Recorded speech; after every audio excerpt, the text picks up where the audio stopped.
जी बिल्कुल, मैं इस वक्त मौजूद हूँ गाड़ महाराजा में। यहाँ पर गोश्त तो आवाम की पहुँच से दूर था ही, मगर सब्जियाँ भी आवाम की पहुँच से दूर जा चुकी है। यहाँ पर 20 रुपये किलो फ़रोख्त होने वाली सब्ज़ी 200 रुपये में फ़रोख्त हो रही है। शहरियों को शदीद मुश्किल का सामना करना पड़ रहा है। मेरे साथ कुछ शहरी मौजूद हैं, इस बात से उनसे जानते हैं। आप ये बताएं, जो धनिया था वो 200 रुपये किलो फ़रोख्त हो रहा है, मटर 200 रुपये है, आलू 100 रुपये है। तो आप इस सवाल से क्या कहना चाहेंगे, आप इधर से क्या लेने आए हैं? शायद यही तो तब्दीली है ना। जो धनिया ये हम इधर से फ्री में ले जाते थे, वो अब बेचारे उसको खुद 200 में पड़ रही है, तो हमें क्या देगा। जो गाजर, मूली, ये बैगन था, वो भी तकरीबन 100 से ऊपर चला गया है। तो मेरी जो है ना हुक्मरानों से अपील है कि इस बारे में वो हमारी थोड़ी सी जो है ना हेल्प करें और बराए करम इनका रेट थोड़ा सा कम करें।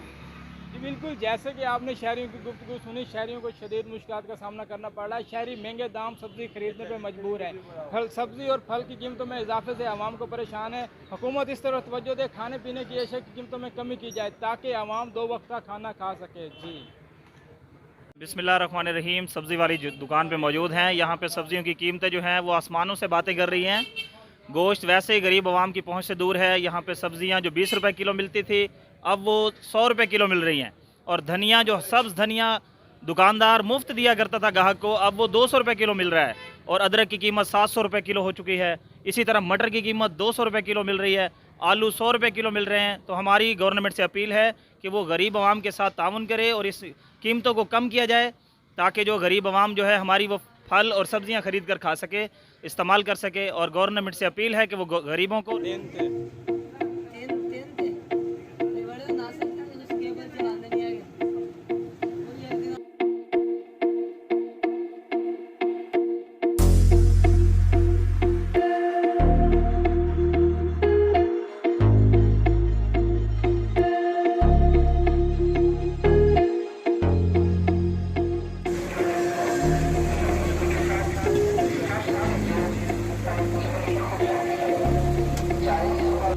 धाने बड़ा महंगा है।